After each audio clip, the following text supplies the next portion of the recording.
कैलाश पर्वतों के देवदूतों के अधिष्ठान में भगवान शिव के निष्ठावान शिष्य और प्रमुख गाय नंदी रहते थे। नंदी केवल एक साधारण गाय नहीं थे, उन्हें दिव्य बुद्धि और अपने ईश्वर के प्रति उच्चतम आदर और भक्ति का आशीर्वाद था। जो भी कहा जाए, नंदी अपने हृदय में एक आगे की ओर खींचाव महसूस करते थे, भगवान शिव जी के साथ अधिक आत्मिक जुड़ाव करने के लिए। कैलाश पर्वतों के देवदूतों के अधिष्ठान में भगवान शिव के निष्ठावान शिष्य और प्रमुख गाय नंदी रहते थे।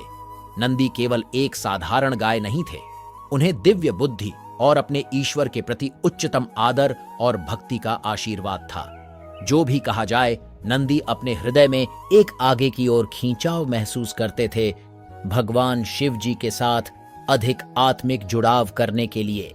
एक दिन नंदी ने भगवान शिव के पास जाकर एक तीव्र साधना करने की इच्छा व्यक्त की।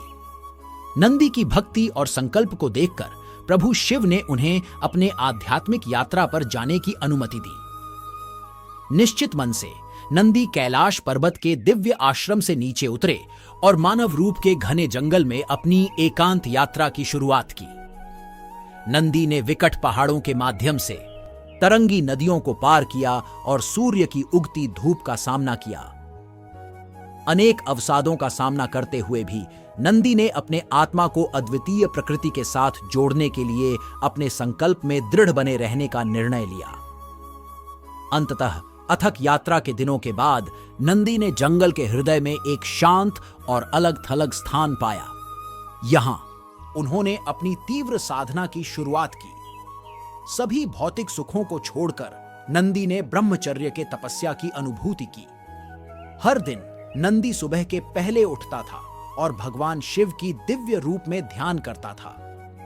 वह गहरी ध्यान में लिप्त हो जाता था, अपने प्रिय देवता की असीम चेतना के साथ मिलने के संकल्प करते हुए। दिनों को सप्ताहों में और सप्ताहों को महीनों में बदलते हुए नंदी की साधना और भयानक बन गई। उन्होंने केवल फल और जड़ों की महान योगदान के जरिए जीवन यापन किया और स्वाभाविक रूप से प्राकृतिक दुर्भाग्यों का सामना किया। उनकी अड़ल बदल भक्ति और अदम्य संकल्प को देवताओं के आश्रमों में चर्चा में लाया। नंदी के असाधारण साधना को देखकर प्रेरित होकर ऋषियों और देवताओं ने उनके दिव्य दर्शन के लिए अपने आश्रमों से उतरा।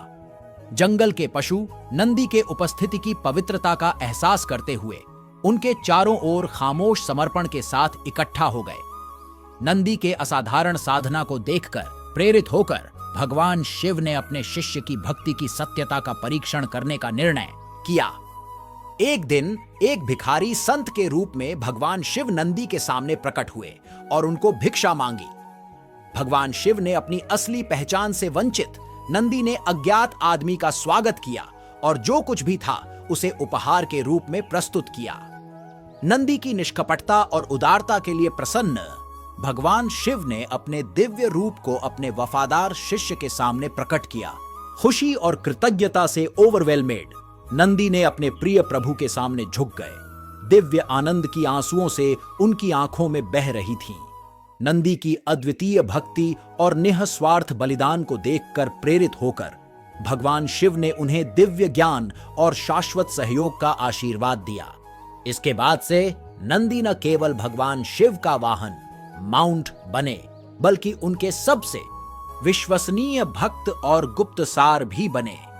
और ऐसे ही ब्रह्मचारी नंदी की तीव्र साधना और अद्वितीय भक्ति की कहानी श्रद्धा की शक्ति और दिव्य कृपा का एक स्थायी साक्षी बन गई।